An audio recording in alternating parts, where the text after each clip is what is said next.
On y va d'Afka Falef, Amoud Aleph, au milieu de la page, Mishnah, à côté, Ketovet Karaka. Donc, parachat de la semaine, n'est-ce pas? On a Seret la Nefesh, Ketovet Karaka, je dis Machem Ani Hashem. D'accord? Donc, ça fait partie de Ketovet Karaka, le tatouage. On va voir tout de suite plusieurs avis. C'est quoi la définition? C'est quoi le tatouage?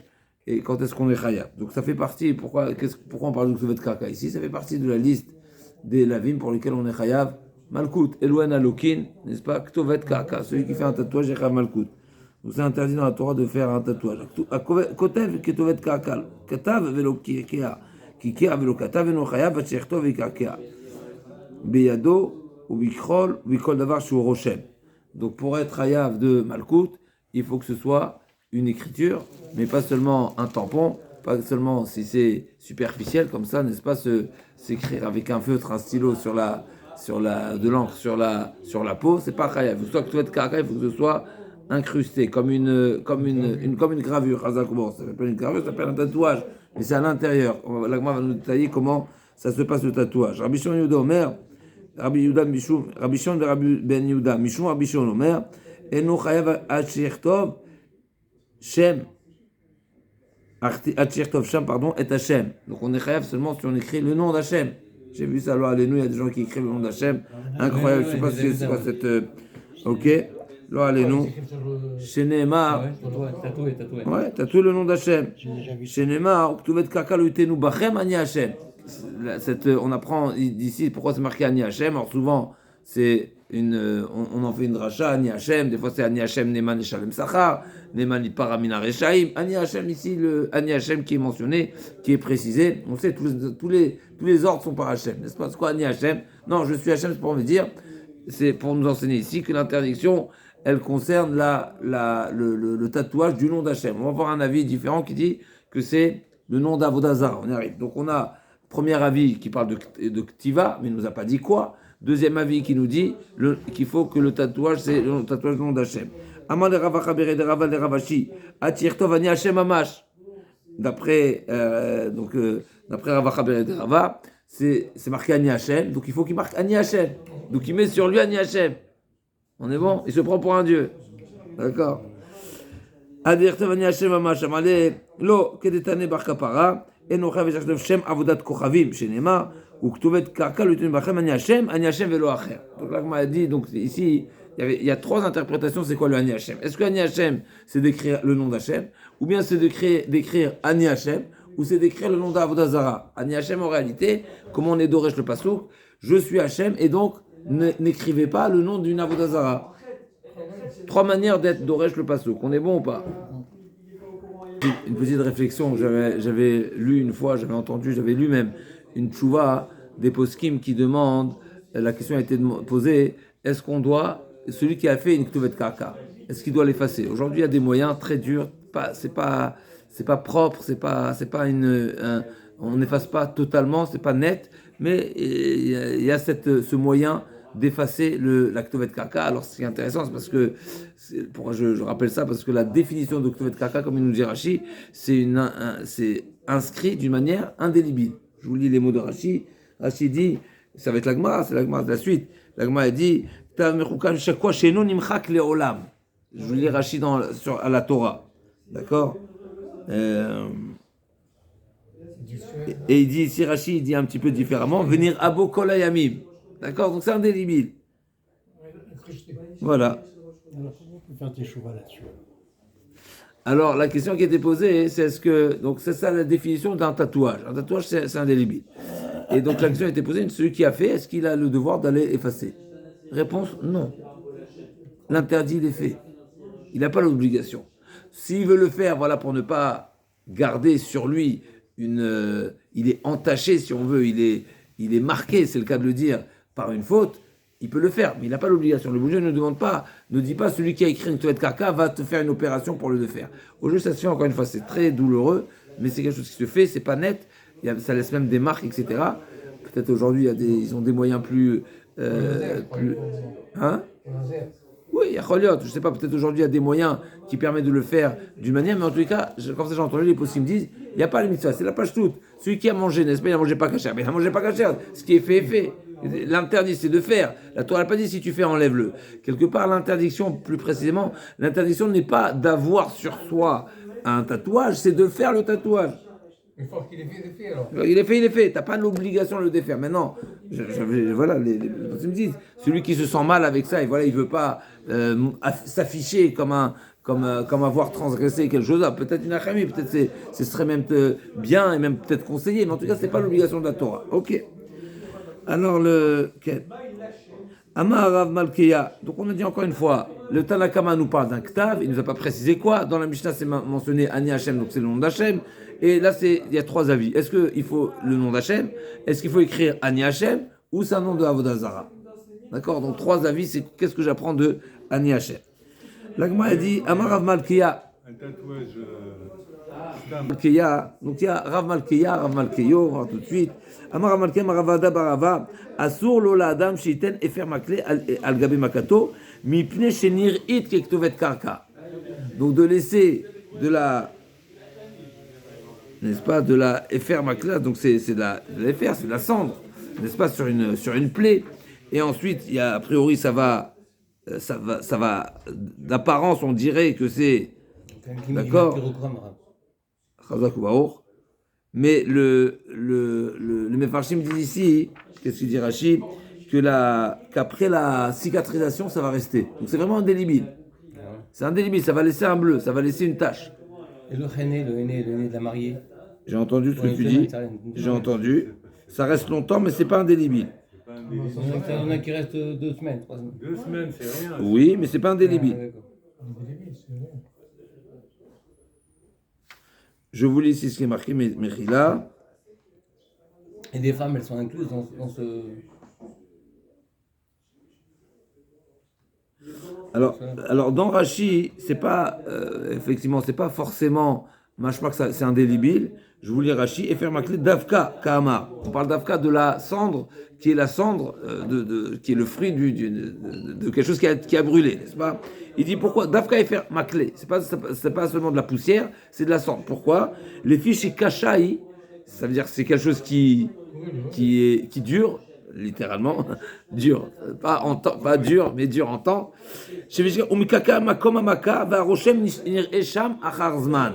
Et là, donc l'empreinte va rester après la cicatrisation.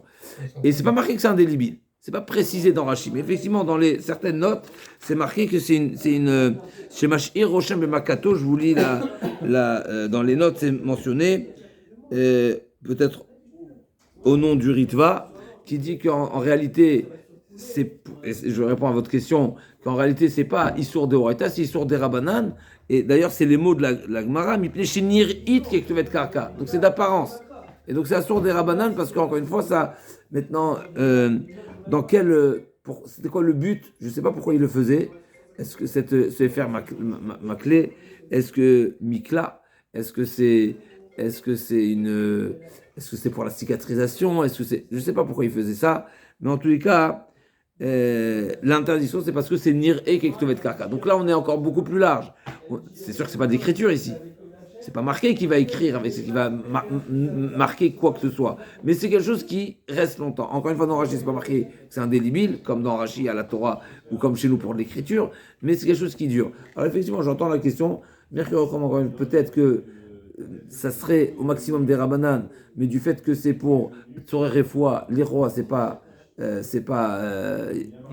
logiquement, Rachaim ne sont pas gozer quand c'est les Tzorer Refoua, et pour le aîné aussi également. C'est vrai que ça dure, c'est une bonne question, il faudrait voir ce que le poskim me dit à ce sujet, parce que si on est en train de dire quelque chose qui reste, qui dure, et pas forcément quelque chose qui est indélébile, fait partie de l'interdit, il faut se poser la question effectivement pourquoi ça rentrerait pas. À moins de dire que voilà, toute personne qui fait une certaine pratique qui est et on sait et tout le monde sait, peut-être qu'il n'y a pas lieu d'être gozer, ça à vérifier. Parce qu'ils disent que ça porte bonheur et tout. Je ne sais pas si c'est pas un truc, je sais pas si c'est une. Non, mais Et en tout cas, l'Agma a dit comme ça, Amar Rav Nachman, on sort un petit peu du sujet, c'est juste comme on a mentionné Rav Malkeya, il y a Rav Malkeya, Rav Malkeyo, c'est deux prénoms qu'on peut confondre.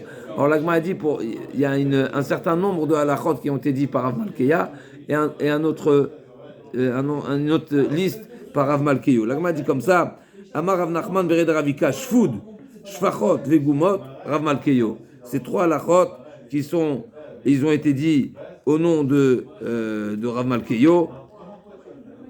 Donc Shfud, c'est le din de... c'est une halakha qui concerne Yom Tov. Oui, Shfud, c'est une brochette qui a été utilisée Yom Tov. Sur ça, c'est marqué qu'on n'a pas le droit il devient mouktsé après, parce que c'est quelque chose qui est maous. Alors, je ne sais pas exactement de quoi était fait leur broche. Les broches du Korban Pessah, c'est marqué que c'était en bois, effectivement, c'était en bois de Etz Rimon, c'est marqué dans la Mishnah pour le Korban Pessah, parce qu'il faut qu'il soit sec, il ne faut pas que ça donne du goût, etc. En tous les cas, les broches qui sont en métal, je ne sais pas, parce que ça se nettoie, ça peut se réutiliser. Anilo Yodéa, est-ce que précisément, on va revoir dans Rashi ici, est-ce qu'il nous précise, est-ce que le shfoud, en quoi il est? En tout cas, c'est la Gemara dans Betsa. Shfoud, Shetsalou Bobassa, Assur le Taltelo. Donc c'est indigne de Mouktsé, et cette halakha, elle a été dite au nom de c'est Rav Malkeyo qui l'a dit. Et pareil, Shfachot, c'est une halakha qu'on retrouve dans Ktuvot, concernant la dispense à la femme qui s'est mariée et qui a amené, donc c'est la Mishnah, qui a amené, qui a fait rentrer dans sa dot, son père lui a donné, ou pas son père, c'est habituellement c'est comme ça que la Mishnah détaille. Donc elle est rentrée en se mariant, elle a ramené avec elle des shfachot, elle a ramené des servantes, donc elle a de la main d'œuvre. Et bien automatiquement ses obligations sont réduites. Elle a moins d'obligations envers son mari, c'est-à-dire que normalement ce que habituellement la femme est censée faire, c'est-à-dire que la femme doit assurer que la chose soit faite. C'est pas forcément que que la femme le fasse par elle-même. Et donc si elle a de la main d'œuvre, comment on appelle ça, elle est gérante, n'est-ce pas? C'est elle qui gère les besoins de la maison. Si elle a des shfachot, eh bien, effectivement, il y a un avis différent là-bas dans la Gemara. Mais en tous les cas, pour revenir là-bas, Rav Malkeyo dit que si elle est venue avec 4 servantes, alors Toura la Sotlomé Lachot, elle est complètement dispensée de faire quoi que ce soit pour son mari. Et effectivement, il y a les shfachot, il y a les bonnes qui sont là pour tout faire. Et sur ça, Rabbi Eliezer disait là-bas, même si elle a 1000 shfachot, il y a certaines choses qui doivent être faites par la femme. Et là-bas, il y a plusieurs raisons. Et pourquoi? Parce que Shabbatala Mevia Lidezima. Qu'on appelle ça, la batala, l'absence de. Voilà, la loisiveté, c'est pas positif, ça amène à la faute. Et donc finalement, c'est vrai que techniquement, il y a de la main-d'œuvre, mais il est important de travailler pour occuper l'esprit et ne pas, n'est-ce pas, celui qui est libre, eh ben, il a tendance à aller son esprit va n'importe où. D'accord? Et le Inyan et sur ça, Rav Malkeyo a dit que la halakha est comme Rabbi Eliezer. C'est-à-dire qu'il ne faut pas laisser la femme sans rien faire. Une seule, ça suffit, elle fait tout. Chazak, elle fait mode. Pourquoi une Chazak et 4? Donc je vous lis la Mishnah. Elu melachot sheisha osa lebala. Tochenet veofa. Comme ça c'est rapporté dans le Midrash. L'homme amène le blé, pas au sens figuré, au sens propre, à la maison. Et c'est la femme qui le prépare pour que soit consommé. Donc tochenet, c'est pas un métier facile, c'est pas facile. Un litron, c'est pas facile, c'est moudre. Veofa, elle pâtisse, ou mechabeset, elle lave le linge, ou mevachelet, elle cuisine, ou menika et bena, elle s'occupe, elle donne à manger aux enfants, elle allaite les enfants. Masatlo amita, donc la chambre à coucher, les lits, etc. Veosa batsemer, le tricot, à l'époque, tout se faisait, n'est-ce pas, les vêtements étaient, ok. Irnisa lo shifra achat, dès le moment où il y a une shifra, alors elle sera épargnée de faire les mélachot les plus difficiles. C'est quoi les plus difficiles? C'est comme par exemple moudre c'est difficile, c'est compliqué, c'est physique comme métier. L'autochenet vélo ofa, vélo mechabeset. Tous les métiers voilà les plus physiques, donc que ce soit la trina, ça c'est évident, la cuissa à l'époque c'était très fatigant, n'est-ce pas? Il fallait frotter à la main, c'est pas comme aujourd'hui, on appuie sur un bouton tout et ça tourne tout seul. Et même mes vachettes, alors mes vachettes on va plus dire, mais il y a toujours, n'est-ce pas? Il faut éplucher, il faut porter, il faut mettre dans les fours, etc. Là aussi c'est quelque chose qui est difficile. Shtaim, donc le ofa, quand on parle de afia mechila, c'est pâtisser. Donc il faut pétrir. Pétrir, c'est dur. Pétrir, c'est pas seulement mettre au four. Mettre au four et retirer du four, la Gemara dit c'est une chokhma, c'est pas une melacha. C'est un savoir-faire. À l'époque, bien sûr, il n'y avait pas les fours chaleur tournante avec pyrolyse, etc. Il fallait coller le pain sur les parois. Certains pains, ça dépend. Et d'être rédi à ta pâte, la Gemara dit de retirer le pain du four, c'était une chokhma. C'était quelque chose de particulier. Mais afia, a priori, essentiellement, c'est ce qui est difficile, c'est là le pétrissage. N'est-ce pas? Vous n'avez pas ni le Bosch, ni le Kenwood, ni tous les robots. Donc, Shtaim enam vachelet vena menika et bena. Après deux, eh ben, elle est dispensée d'allaiter et de même de la cuisine, de préparer à manger. Shalosh en matzot la mita et ve'en osabat semer arba yoshev bekatedra. Une fois qu'il y a 4, il y a tous les domaines. Alors, j'entends la question, c'est effectivement pourquoi 4? Alors, c'est des... C'est la question de la Gemara Mechila. La Gemara demande...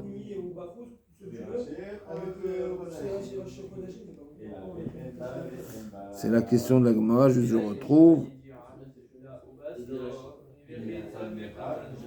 Elle demande Ash'ara Avda vetemale Aïditlach iteta becharikai. La Gemara elle demande en Ktuvot pourquoi avec une servante elle n'est pas dispensée. Elle peut dire ce que j'étais censé faire. J'avais 4 domaines, n'est-ce pas là? Eh ben c'est la servante qui va faire à ma place. La Gemara dit Mishum Damarla Hatacha ledidi uldida kamedidach mantarach. Parce qu'en réalité il est nécessaire finalement le mari peut toujours demander.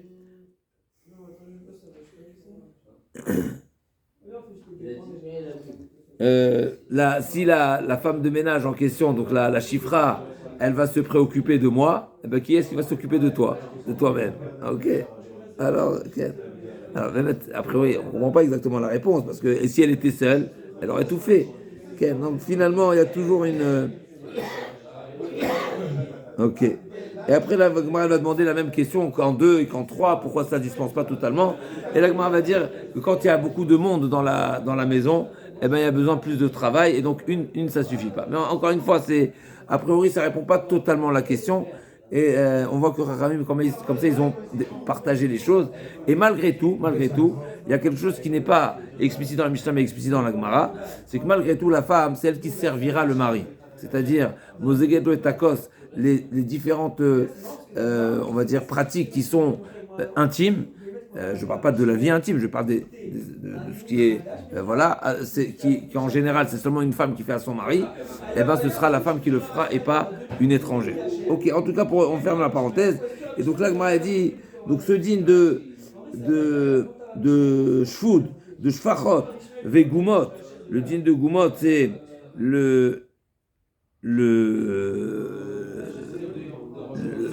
ce qui va permettre de définir si l'enfant est encore enfant ou déjà adolescent, n'est-ce pas? Il a déjà les simanim.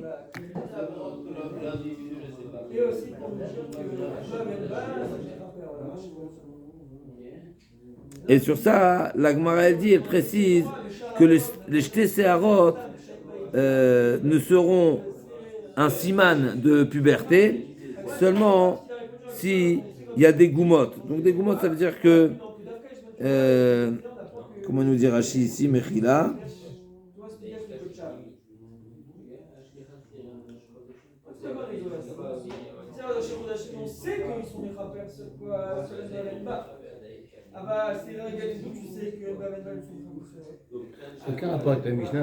La Gemara dit comme ça. Donc la Gemara dit Amaravuna acheté serot chamrou tser shiye beikaran gumot. Donc les cheveux, les poils en question, elles sont toutes à leur source. Ouais, il y a des pores. Et sur ça, la Gemara dit un grand ridouche. Rav Malkiyom Aravada Barava Gumot Afalpichen Seharot. Si on voit les pores du cheveu, je ne sais pas si c'est microscopique ou pas, mais en tous les cas, la gouma c'est le siman, c'est l'essentiel du siman, et donc même s'il n'y a pas le poil, ce sera un signe de puberté. Donc ces trois halachot, on a dit, shfoud, n'est-ce pas? Shfachot et gumot, c'est Rav Malkeyo. Alors que blorit, Efer Mikle et Gvina, et là c'est lié à notre Mishnah, donc le din de blorit, c'est-à-dire que là-bas dans Avodah Zarah, on nous dit quand on coiffe un goy et le goy ils avaient certaines pratiques, pratiques de laisser pousser les cheveux qui étaient propres à Avodah Zarah, ben Shomet Yado, il devait faire marche arrière, il devait il devait ne pas toucher. C'est rapport à l'Azir, je parle du goy, je parle du coiffeur qui coiffe le goy et qui laisse une blorite, c'était une pratique du goy. Efer Miklé, c'est notre Mishnah. Donc, Efer Miklé, on a dit de ne pas mettre sur une plaie parce que ça risquerait de laisser une trace. Et Gvina, là aussi, c'est une Mishnah dans Avodah Zarah qui nous dit que Gvina Shebet Unaiki, Chachamim l'ont interdit à la consommation, mais pas interdit de tirer profit. Pourquoi? Une des raisons de l'interdit, c'est parce qu'il lissait cette Gvina-là. Voilà, la Gemara nous révèle des pratiques anciennes et probablement En Chadash Tachat Hashemesh aujourd'hui aussi, il pourrait avoir des choses pareilles, n'est-ce pas, quand on se dit c'est quoi le problème de manger du fromage pas cachère? Hein?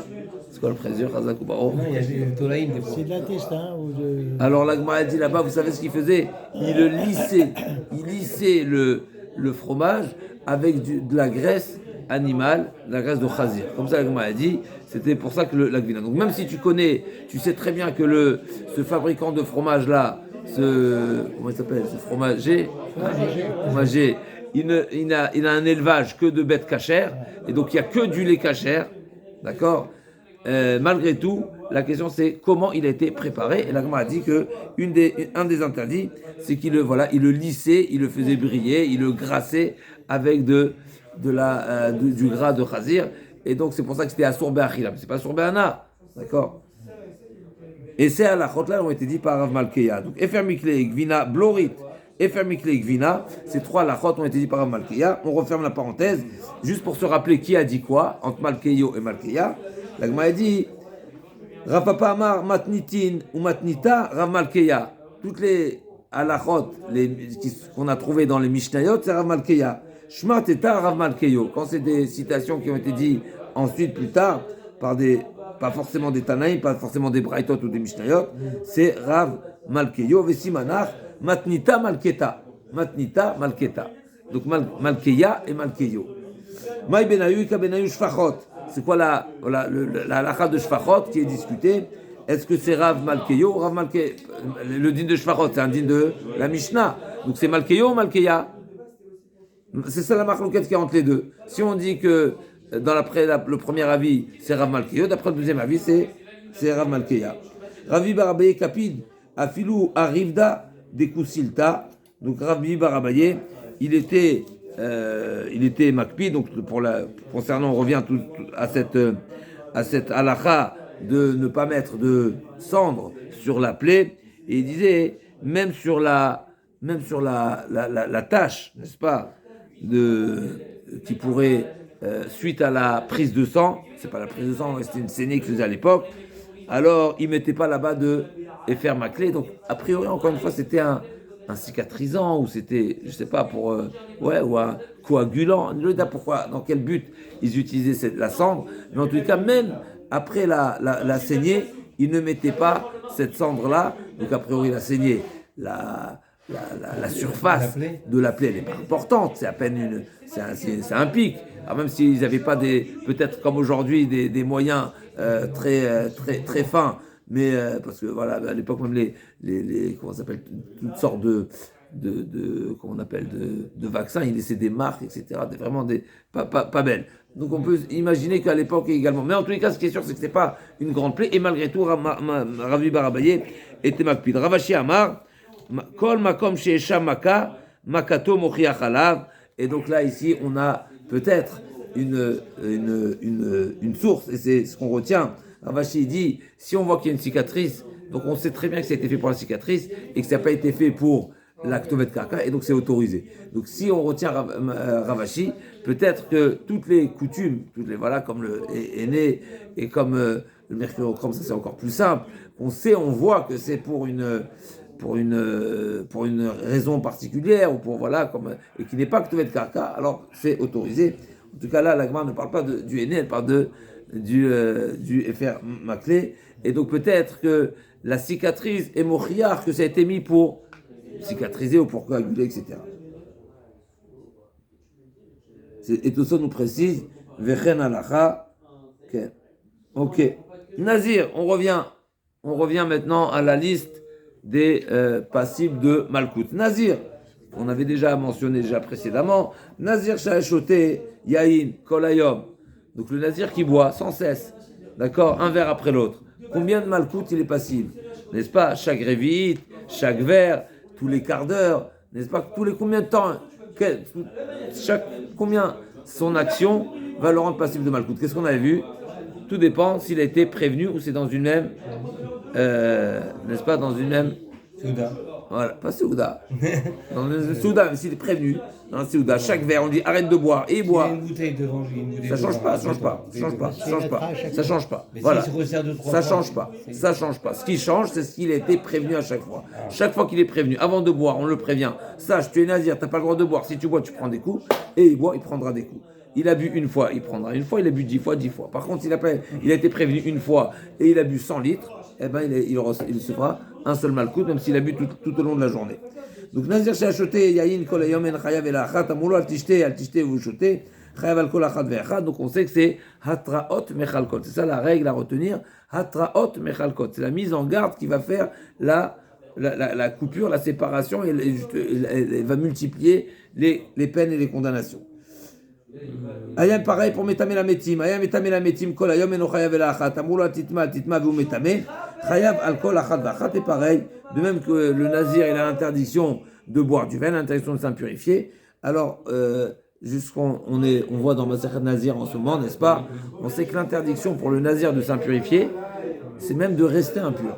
C'est-à-dire, il a pris sur lui la nésiroute par exemple, et il se trouve en état d'impureté, et ben il doit faire le geste d'aller vers la purification. Par exemple, s'il est au cimetière, il doit sortir du cimetière. Ah, mais en sortant du cimetière, tu ne te purifies pas. Même en allant au mikvé, tu ne te purifies pas. Il faut faire la pratique, la race qui nous demande, la Torah nous demande de faire. Il faut faire quoi? 7 jours, après il va au mikvé. Celui qui est impur par le mort, qu'est-ce qu'il doit faire? 7 jours. Et il doit se faire asperger par la Adouma. Il a 7 jours. Donc de sortir du Beth Agvort, ça sert à rien. Mais malgré tout, s'il ne sort pas, il prend des coups. D'accord? Pourquoi? Parce qu'il doit faire la démarche de. Donc, a priori, si on traduit simplement la Gemara, la Mishnah, donc l'impur qui s'impurifie, il prend des coups. On dit ne t'impurifie pas. Donc c'est le fait de rentrer en contact de l'impureté, même si on est impur déjà de toute façon. Et a priori, il n'y a pas de Tosefet, n'est-ce pas? Un impur qui s'impurifie ne devient pas plus impur. Il est impur. D'accord? Ce qui est précisé, comme on va voir dans la Gemara, ce qui est particulier dans la Touma, c'est seulement s'il était Piresh Minatouma. C'est-à-dire, pour qu'il prenne un deuxième Malkout, c'est qu'il faut qu'il y ait une nouvelle situation. D'accord? Donc par exemple, on lui a dit de sortir du Beth Agvort, il n'est pas sorti. On lui dit tu sors pas, tu prends des coups, il va prendre des coups. Maintenant, s'il reste là-bas, il ne peut pas prendre 2 fois. On ne peut pas le remettre dans une. On ne peut pas lui réappliquer la peine, même si on le prévient. D'accord? Parce qu'il est toujours dans la même action. Par contre, s'il est sorti, il est rentré, eh bien, il reprendra. Ça fera 2. Voilà. Pour qui l'aime, c'est différent, on va voir dans la suite de l'Agma. En tout cas, l'Agma a dit, pareil, donc l'interdiction du nazir, il a 3 interdictions le nazir, n'est-ce pas? De boire du vin, de s'impurifier et de se couper les cheveux. Pareil, pour la coupe de cheveux, pareil. Amoulo, donc ayam metame la metim kol hayom eno chayav el achat, amoulo al titma veu metame, chayav al kol achat ve'achat. Ayam megaleach kol hayom eno chayav el achat, amoulo al tegaleach veu megaleach, chayav al kol achat ve'achat. C'est quoi les guidoirs qui rend passible pour les coiffeurs? C'est quoi les guidoirs qui rend passible? On a vu, n'est-ce pas la tiglachat? C'est quoi la tiglachat? Mais combien s'appelle tiglachat? À partir de combien? Un cheveu? 2 cheveux? Toute la tête? De quoi on parle? Non, on n'est pas dans l'otakif. On est dans le nazir maintenant. Le nazir, il n'a pas le droit de se couper les cheveux. Qu'est-ce qui s'appelle se couper les cheveux? Alors on a vu dans Shabbat, on a vu l'Inyan, n'est-ce pas? Le sujet précédent c'était le Krechou Kocha Berosham, n'est-ce pas? À partir de combien? 2 cheveux, on a vu 2 cheveux. Shabbat, également 2 cheveux, à moins qu'il s'épile et qu'il coupe un cheveu blanc parmi les noirs. Donc là, c'est quelque chose de chachouv, mais sinon, c'est au moins 2 cheveux. Là, est-ce que la coiffe d'un nazir combien c'est, on va voir. Dans tous les cas, forcément, c'est qu'on ne parle pas que c'est entièrement rasé, c'est entièrement rasé. Si pour être rêve, c'est entièrement rasé, donc il ne peut pas être rêve deux fois. D'accord, t'es galère, avec la khadzarat. Aïe, la bouche de kilaïm. On arrive maintenant, encore un exemple. Il avait sur lui un vêtement de kilaïm. On sait que c'est un vêtement de kilaïm. On lui dit, retire-le. C'est pas l'otilbash kilaïm, c'est marqué dans la Torah. Donc retire-le. Il ne retire pas. Kolem chayav el achat. Amroulo al tilbash, Veu pochet velovesh. Chayav al kol achat. Là, c'est explicite. Veu pochet velovesh. Il a retiré, il a reporté.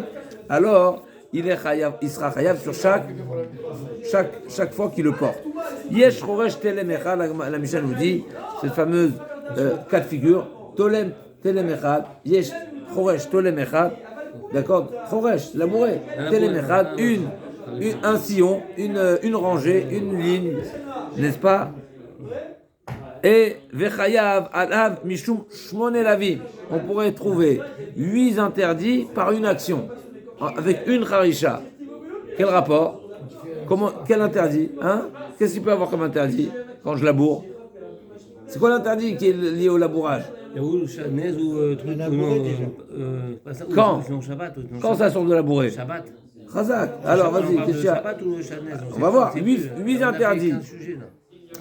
C'est une liste d'interdits pour lesquels tu es chayav malkout. Je ne sais pas où on se trouve là, parce qu'il ne dit pas la Gemara. On se trouve, yesh. Choresh, telem, echad, vechayav alam mishum shmone lavim. Shabbat peut-être. 8, comment t'arrives à 8? Et Shabbat c'est karet, c'est ce qu'il a. Pardon. Comment tu as malkout? Donc, Shatnez. Je sais pas. Quoi Shatnez? Kilaïm. L'agma veut dire, yesh, choresh, telem, echad, vechayav mishum shmone lavim. Choresh, beshor bachamor. Premièrement, premier interdit. Donc le fait de conduire, shor bachamor yardav, de labourer avec en paire. Tu as mis en paire un champ et un chamor, c'est qu'il a ça sourd, premièrement. Mukdashim, en plus de ça, c'est des korbanot. Ils sont. Alors, comment le chamor il peut être korban? Ils sont kadosh. Il est églèche, c'est un péter chamor, ok. Donc, il a une gdusha. Donc, il est ce chamor, ces bêtes-là en question, ils sont kadosh.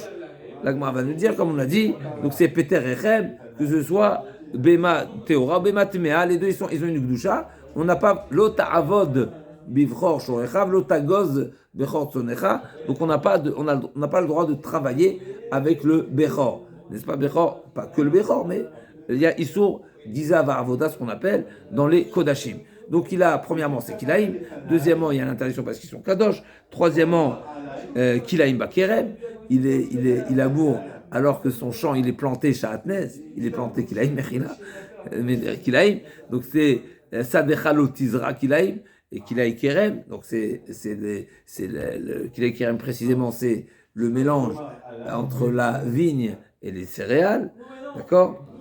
Shvit, Yom Tov. Pourquoi Yom Tov? Pas Shabbat, pourquoi Yom Tov? Pourquoi on a dit Yom Tov et pas Shabbat? Parce que Yom Tov c'est lave. Non. Yom Tov c'est lave. Celui qui transgresse Yom Tov, il n'est pas condamné par le Bedin. Il n'y a pas de peine de mort pour Yom Tov. Pour Shabbat, oui. Pour Kippour, c'est karet. Shabbat, c'est ce qu'il a. Yom Kippour, c'est karet. Yom Tov, c'est lave. C'est des coups. D'accord? Donc c'est Yom Tov. 5. Kippour, c'est pas considéré comme Kippour, c'est Kippour. Kippour, c'est Shabbat. Kippour, c'est Kippour. Il y a Shabbat, il y a Kippour, il y a Yom Tov. Shabbat, c'est Shabbat. Shabbat l'Hashem, ce qu'il a. Kippour, c'est karet. Yom Tov, c'est lave. Chacun a son appellation. Et quoi encore? Ve Kohen, et il est Kohen. Et en plus de ça, il est Nazir. Et en plus de ça, l'endroit il est impur. Donc encore une fois, Yesh Choresh Telemechad Vecham Shulshon Lavim. C'est quoi? Shor Vachamor, Kilaïm. Deuxièmement, Mukdashim. Troisièmement, Kilaïm Bakerem. Donc le lieu il est Kilaïm. En plus, Shvit. En plus, Yom Tov. En plus, il est Kohen et Nazir. Donc c'est deux interdits. Et le lieu il est impur. C'est un endroit où il y a la Toumat. Il a gagné l'auto. Hein? Il nous manque un. Il a pris la totale. Il a pris perpète. Non, il nous manque. On a dit. Pourquoi 8? On a dit 7. Choresh Veshor Vachamor, Mukdashim, Kilaïm et Kerem, Shvi'it, Yom Tov, Kohen Venazir. Ça fait 7. Il est au 8e. Alors. חורש בשור, וחמור, ואין מוקדשים דו, וכלים בכרם, כלים בכרם. Kilaim Bechem, ça fait d'où Kilaim Bechem. Non, pourquoi? C'est un. Kilaim Bechem. C'est Kilaim Bekem, c'est-à-dire c'est un Kerem, c'est une ville. C'est une ville. Le fait que c'est une ville, ça rajoute pas un petit quelque chose? Non, c'est D'accord, celle. Non. il nous en faut une, Alors, pour les- l'interdit, il est dans le Mukdashim. Dans Mukdashim, on a deux. Parce qu'il a une paire, il a Shor et Chamor. Et donc, il a l'interdiction de travailler avec le Shor et l'interdiction de travailler avec le Chamor. Donc, c'est deux. Donc, on a deux. Pourquoi c'est interdit? Les bêtes à tout, moi. Shor et Hamor.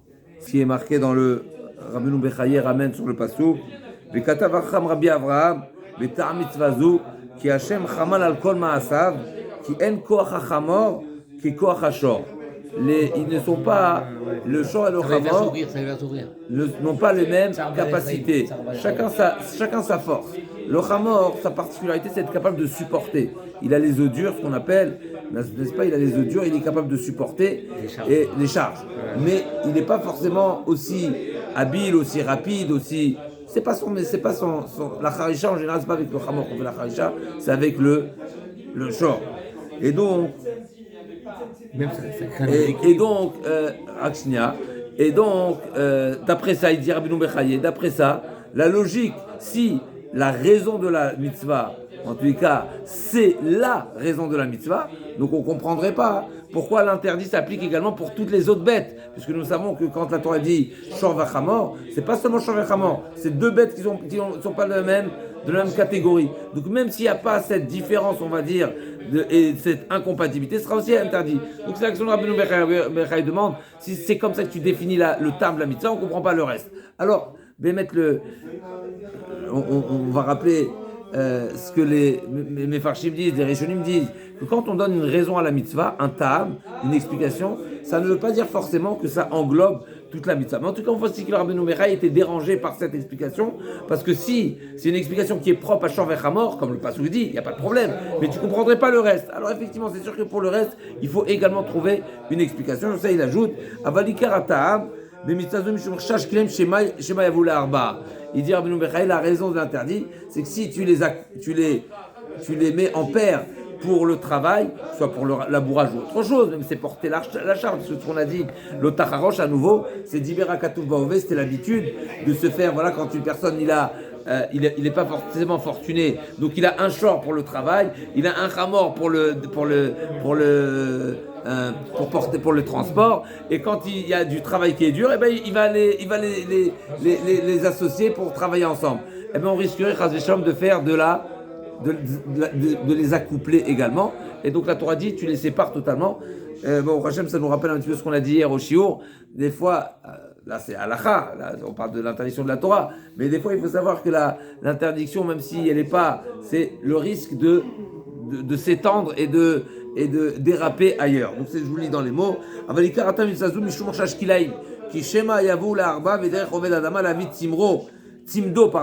Elle a refait. Parce que c'est vrai, vous allez me dire, mais quel rapport l'accouplement et le travail? Le travail, c'est dans le champ. Il s'accouple à l'étable. Il dit oui, mais des fois, on rentre du champ avec les bêtes attelées, et donc il risquerait de les accoupler.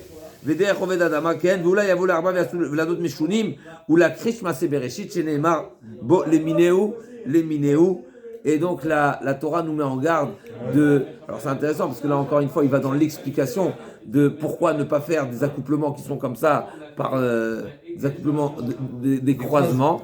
C'est parce que la Torah dit les minéou. Même si c'est très bien, c'est marqué juste avant l'interdiction de faire des croisements, mais la Torah demande particulièrement ne pas modifier les espèces, les minéos. C'est marqué les minéos, chaque espèce, il faut la maintenir. Encore une fois, là, on est dans l'explication, parce qu'on n'est pas forcément... C'est des chokim, voilà, c'est des chokim. Il y a toujours des explications, on peut trouver des explications, mais Shatnez fait partie des chokim. On sait que le lin et la laine, ça fait partie des chokim, comme c'est marqué dans la paracha Rashi Ramen, Entrokota et Tishmoru, c'est des chokim, c'est-à-dire que c'est pas forcément une logique absolue. C'est pas forcément cartésien. Chazak, le Kohen, il peut. Chazak, exactement. On voit qu'il y a des exceptions. Chazak. Et le tzitzit aussi, on peut.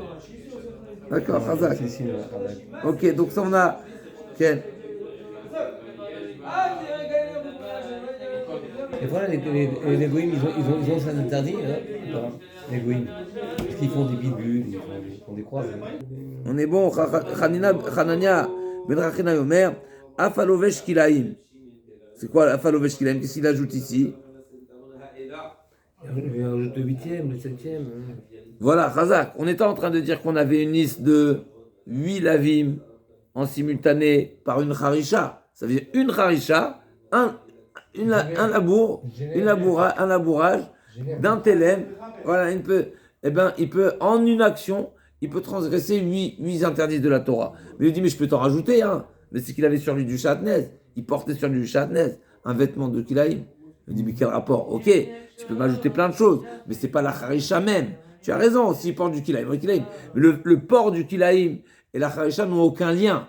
Moi, je te parle de la harisha qui est une action c'est une action qui est liée, les 8 interdits sont liés à l'action du travail. Le port du shatnez n'est pas lié à la harisha. C'est pas Makévé Patish. Quel rapport ce que tu portes sur toi et ce que tu fais? C'est une définition de tout le travail. Donc, Omer, Afalovesh Kilaim Amroulo, Eno Hashem, Amalim Afanazir lo Hashem.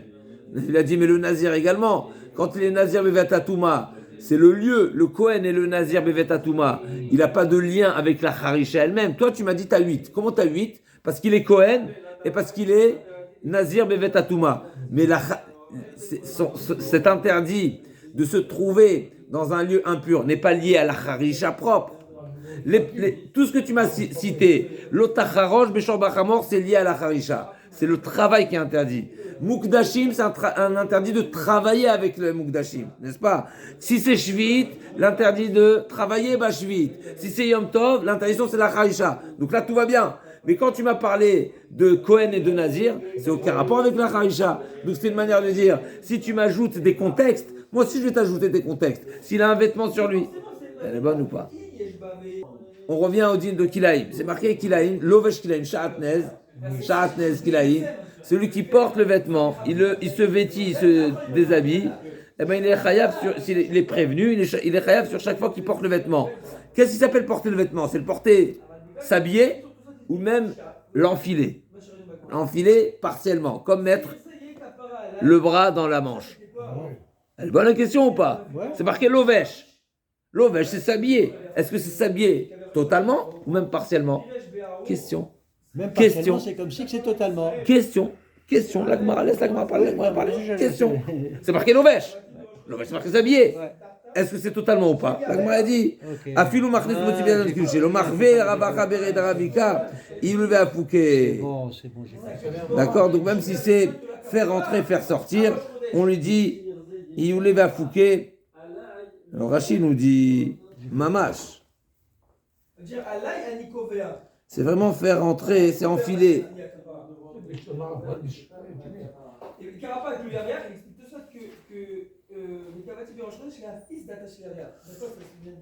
L'Echora,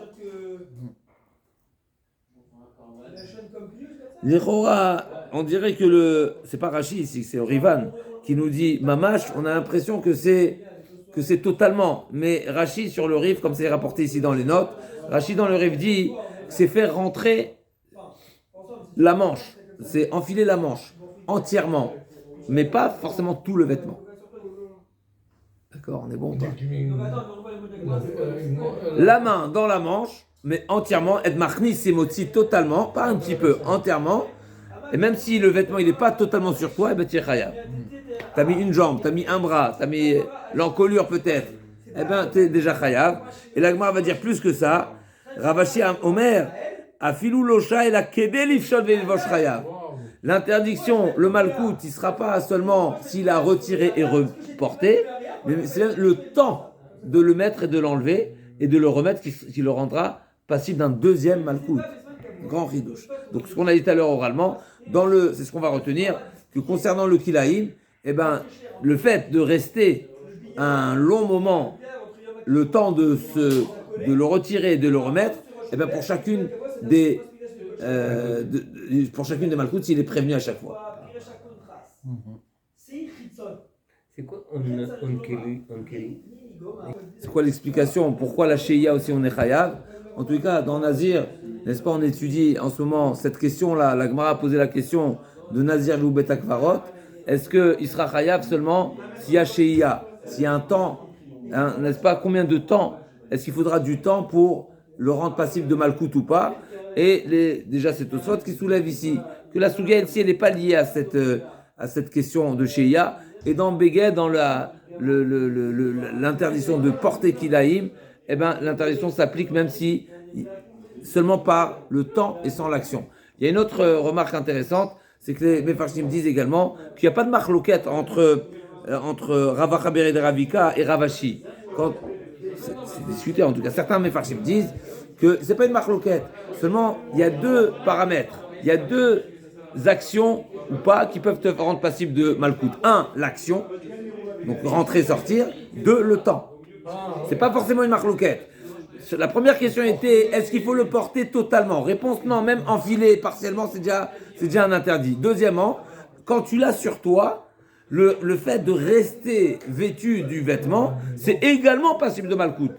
C'est pas forcément une marloquette. On est bon? Alors la Gemara, yesh choresh telemechad, on y va. Non, il y aurait deux marques. Je crois qu'on le fera une autre.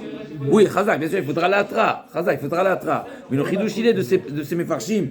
Comme ça, je vois au nom de Tosfot dans Shavuot, le Tosfot dans Shavuot, donc on est censé y arriver dans 2-3 semaines, les Hashem, c'est la masachet suivante qui va nous parler de Touma et qui est des appuis un petit peu compliqués, mais on va s'attacher les Hashem. Donc dans 3 semaines, les Hashem, là-bas, Tosfot, on va parler de cette notion de Sheia dans la Touma, et Tosfot dit que justement ces deux avis qui sont mentionnés ici dans la Gemara ne sont pas forcément en discussion. Chacun parlait d'autre chose. 1. L'action est passible de Malkout. 2. Le temps. Ok. Yesh choresh telemechad. On y va. Marbiana ibe Chaboura nimnu vegamru. Donc dans, n'est-ce pas, Chaboura, hein, le groupe, quand les Chachamim se sont réunis, alors nimnu vegamru, ils sont arrivés à une conclusion, ils ont conclu le sujet. Achofé bikilaim, même si il est loqué, achofé bikilaim loqué. C'est quoi achofé? N'est-ce pas? C'est recouvrir. Il a mis de la terre, il y a 2 graines par terre, et il a mis de la terre dessus, eh bien il est chayav de kilaim. C'est-à-dire que c'est la définition, c'est marqué dans la Torah l'otizra, ou bien l'otacharosh. Dans la Torah c'est marqué labourer, ou bien planter, semer. Est-ce que ça s'appelle semer? Oui, chofé. Nimnu vegamru, Chachamim sont arrivés à la conclusion que le fait de recouvrir la graine, ben c'est la zria. C'est un D8, la ville qu'on avait compté là en haut. Je ne sais pas si c'est lié. Je pense que le Yacholiot. C'est peut-être un qui vaut 2. Comme il a, Non, il dans a, la Mishnah. il a couvert, ça fait deux malkout. Il a posé la graine par terre, il a couvert avec la terre, ça fait 2 malkout. Non, mais la graine toute Non, seule, chez nous on parle de Harisha. Alors ça va être justement le sujet de la Gemara. Mais la page de nous on parle de Harisha. Là on parle de Zria. C'est 2 choses. L'otizra qu'il a, l'otachosh de Zria. La Gemara va demander est-ce que c'est notre Mishnah. On y arrive tout de suite. Mais la page toute, c'est que notre Mishnah parle d'une Harisha. Harisha c'est labourer. Et là on parle de Chofé. Est-ce que Chofé c'est Harisha ou c'est Zria? Ça va être la question de la Gemara. Mais en tout cas, la Gemara dit comme ça. Amar bien Aïbachabouan nimnu vegamou. Chofé bikelim loki. Amar lahem Rabbi Yochanan. La mishtatenu izu. Yesh choren telemechad vechav mishum shmone lavin. Achrosh mishor bachamor vemugashim vikilaim bakirem. Ay choresh de michaim mishum kilaim mechim ashkarat la. Comment un choresh, la question qui est posée, la Torah elle n'a pas interdit d'être choresh un champ de kilaim. A priori, l'interdiction c'est la zria. Donc comment une personne en labourant, il est chayav s'il se trouve dans des plantations de kilaim? La Gemara le comprend, a priori, c'est qu'il a recouvert. Il a recouvert la pousse. Donc la Gemara va amener une preuve à partir de notre Mishnah. En labourant justement, par son passage, il recouvre les pousses. Amalé, il a des dalai la khaspa, mimashkar marigna tuta. Si ce n'était que je t'avais révélé, si c'était que j'avais dépoussiéré. Si ce n'était que j'avais dépoussiéré la terre qui est sous tes pieds, est-ce que tu aurais trouvé la pierre précieuse? Donc c'est vrai, dans la Mishnah, si on lit la Mishnah, on ne comprend pas forcément quelle est l'interdiction quand on laboure un vignoble qui est kilaïm. Et la Gemara dit justement, c'est quoi l'interdiction? C'est en recouvrant la pousse. Il a des kilsar, Gavra Rabba, Avamina, Matnil Mané Rabbi Akiva. La Gemara dit, c'est vrai, ok, tu as trouvé une interprétation et un sens à la Mishnah, à savoir que le Choresh Telemecha dans le kilaïm, c'est qu'il a recouvert la pousse, mais c'est pas forcément ça le sens de la Mishnah. Si ce n'était qu'on appelle ça, cette approbation et cette louange qui a été faite à ce sujet, moi j'aurais dit que la Mishnah c'est Rabbi Akiva qui dit quoi? Mané Rabbi Akiva, Hide Amar, Mekaim Kilaim Loke. Moi Rabbi Akiva, ce qui est marqué Choresh Bekilaim, c'est pas forcément qu'il est Zoréa, qui plante, ou qu'il est Choresh, mais c'est Mekayem. Mekayem, c'est quoi Mekayem? C'est qu'il entretient du Kilaim. L'entretien du Kilaim, il est également interdit. Où Rabbi Akiva il a dit ça? Détania, Mechila. Détania, Rabbi Akiva Omer. Mechila. Maï Rabbi Akiva Détania, Hamenakesh. Va Mechape Bekilaim Loke. Celui qui est Menakesh, c'est celui qui, n'est-ce pas, qui est là, qui retire les mauvaises pousses, n'est-ce pas? Nikouche. C'est retirer les mauvaises pousses, n'est-ce pas? Retirer les mauvaises pousses, c'est un entretien de la pousse. C'est un interdit Shabbat, n'est-ce pas? C'est entretenir. Le fait de retirer la mauvaise pousse, ça va permettre à la pousse essentielle de bien pousser, de bien profiter de la terre, de bien puiser ce qu'elle a besoin de la terre. Donc, Menakesh Mechape Bekilaim Loke Rabbi Akiva Omer, Afa Mekayem, même celui qui est Mekayem, c'est-à-dire Qui maintient.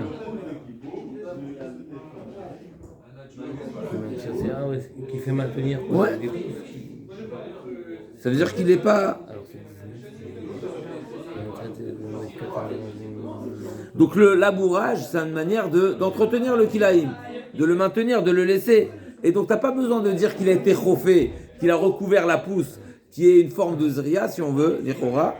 Mais même, il maintient la croissance. Razak. C'est pas seulement maintenir, c'est favoriser. Un kiyum, c'est favorable à un labourage, c'est favorable normalement à la pousse. Ok.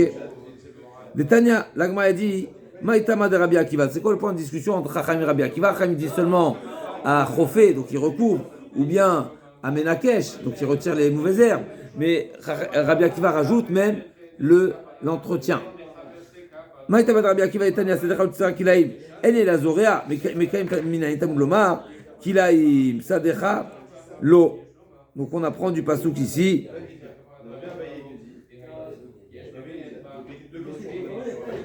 Be'emtecha lo tarbia kilaim, sadecha lo tizra kilaim.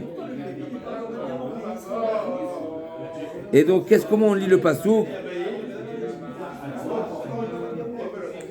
Kilaim sadecha lo. Comme vous avez dit, c'est un générique.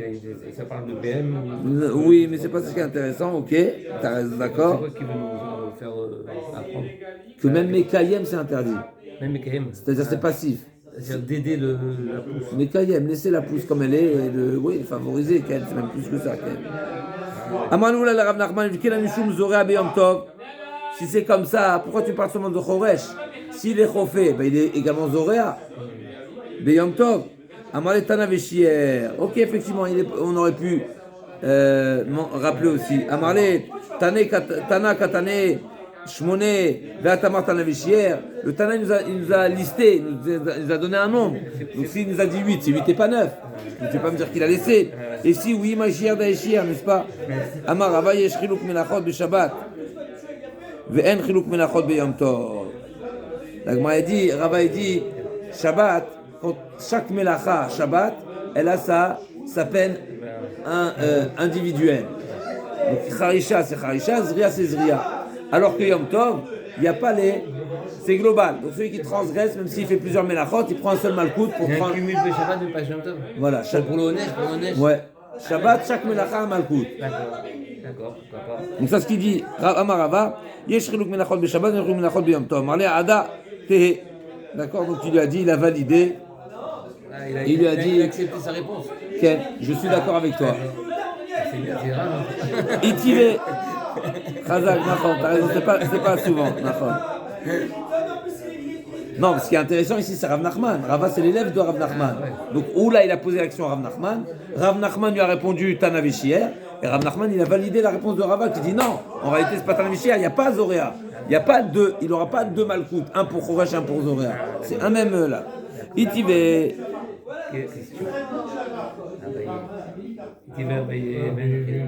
Itivé Abaye, Ven Chilouk Menachol Beyom Tov. Toi Rava, toi Rav Nachman, tu valides qu'il n'y a pas de Chilouk Menachol, c'est-à-dire que celui qui transgresse Yom Tov, eh ben, il n'est pas loqué pour chacune des Melachot.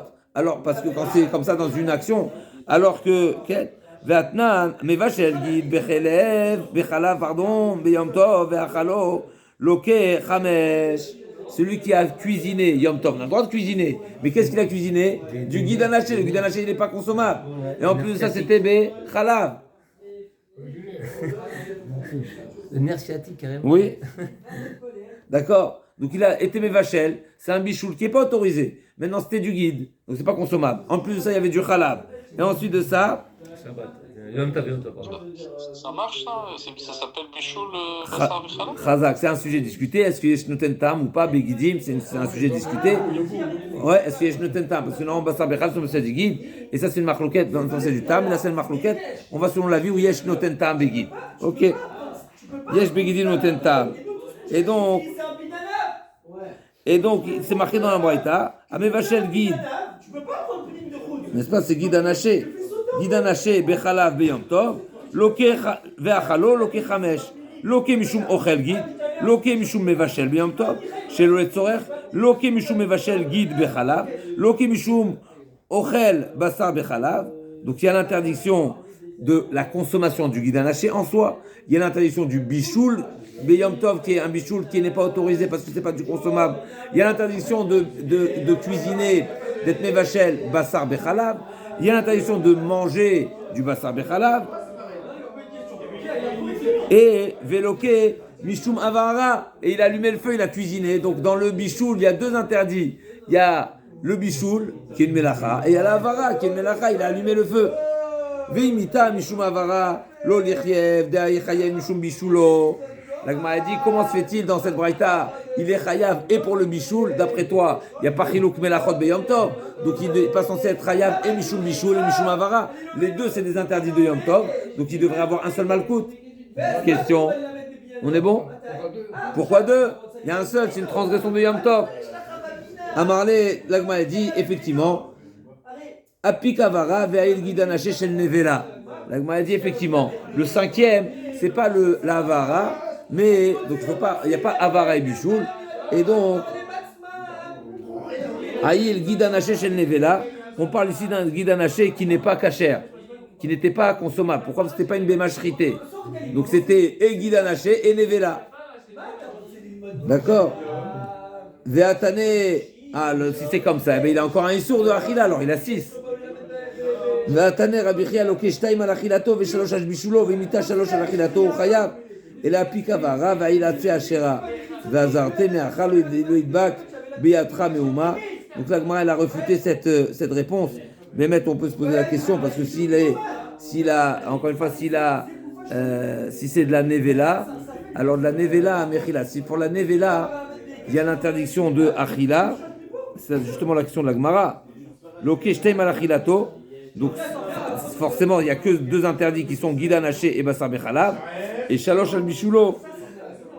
Et donc naturellement, si tu dis 3 du bichoul, forcément c'est à cause de bichoul de basar bechalav, bichoul beyom tov et avara. D'accord? Vimita shalosh al achilato chayav. Il fallait lui rajouter un troisième sur la achila qui est le achila de nevela. La Gemara dit là pikavara veila tseachera. Donc on parle de quelqu'un qui a brûlé, qui a cuisiné avec des feux, avec du bois pardon, qui était du bois de Asherah qui est Avodazara. Et la Torah nous dit tu n'as pas le droit de le idbak biatramuma, tu ne tireras pas profit de tout ce qui est Avodazara. Et donc même d'en faire du feu, ça c'est un chidouche. Parce que on aurait pu dire que ce mode de profit il est autorisé parce que tu le brûles. Qu'est-ce qu'on fait avec le Atzachar qu'on doit faire? On doit le brûler. Ben je l'ai brûlé. Non, même cette façon-là, c'est assour. Le Dabiatra Minachere. J'ai profité de ce feu, c'est ça mon problème? Khazak, ben oui. Le Dabiatra, c'est-à-dire que il fait froid. Oui. C'est assour. Oui. Parce que c'est Asherah. Amale Ravacha Bered Rava le Ravashi, Velikena Mishum Lotavito Eva, El Betera. Mais avant d'allumer le feu, il a amené le bois chez lui. Donc il a encore un interdit. Lotavito Eva El Betera. L'Agmara a dit, Elacha Maskinan, Kigon Shibishlo Beatze Egdesh, Vazarte Me'acha, Vasherem Tsefun Baesh, Lotasun Ken Hashem Lokechem. Ici on parle qu'il a pas, c'est pas qu'il a utilisé du bois de Avodazara. Parce que s'il avait utilisé du bois d'Avodazara, il aurait encore un interdit. Et le Chidush, il est ici. Donc l'Agmara a cherché un autre cas de figure. Le cas de figure, c'est qu'il a utilisé du bois de Hekdesh. Donc effectivement, il a le lave de Hazara, il a la Hazara, il a la peine pour Le bois de Gdesh. s'il a utilisé le bois de Hekdesh. On se retrouve demain à Mezantoïd Barach pour la suite de l'Agmara. Okay.